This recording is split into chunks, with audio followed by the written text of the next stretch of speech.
Chapter 11. The Crystal Cave. "The secret door," whispered Jack. "Yes," said Annie. Jack dropped the compass into his pack. Then he and Annie scrambled through the bushes and climbed up the rocks to the door. Annie took Sir Lancelot's glass key from around her neck. She slipped the key into the keyhole. She turned the key slowly. Clink! "Yippee!" Annie said softly. She pushed open the door. Beyond the door was a huge, glittering cave. The floors, walls, and ceilings were made of clear crystal. Jack and Annie stepped inside. The cave was filled with dancing streams of purple light. "It's so bright," whispered Jack. "Where's all the purple light coming from?" "There," said Annie.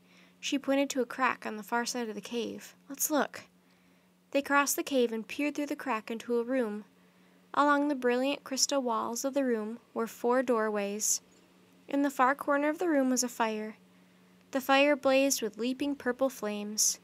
Over the flames hung a gleaming golden cauldron. "There it is," whispered Jack. "Wow," whispered Annie. "The cauldron with the water of memory and imagination," whispered Jack. "I know," whispered Annie. "Let's go." They squeezed through the crack, then walked toward the gleaming cauldron. Jack reached into his pack and pulled out Sir Galahad's silver cup. "The cauldron's too high," said Annie. "We can't get to the water." "Here, take this," said Jack, handing her the cup. "Climb on my back." He bent over and Annie climbed on piggyback. Jack stood up shakily. "Hurry," he said. "You're heavy." "I can't reach it," said Annie. "Move closer." Jack staggered forward a few steps. Stretching as far as she could, Annie reached again. She skimmed water from the top of the bubbling cauldron, filling the silver cup. "Got it," she whispered. "Now set me down, slowly." Annie held the cup with both hands. Jack slowly bent his knees and Annie climbed carefully off his back. They stared silently for a moment at the water of memory and imagination in the cup. It was clear and shimmering. "Now we can save Morgan," said Annie. Just then, Jack smelled something strange. It was like the smell of rotten seaweed. He heard weird gurgling sounds behind him. He and Annie turned around. A giant, slimy, mud-colored creature crawled out through one of the doorways.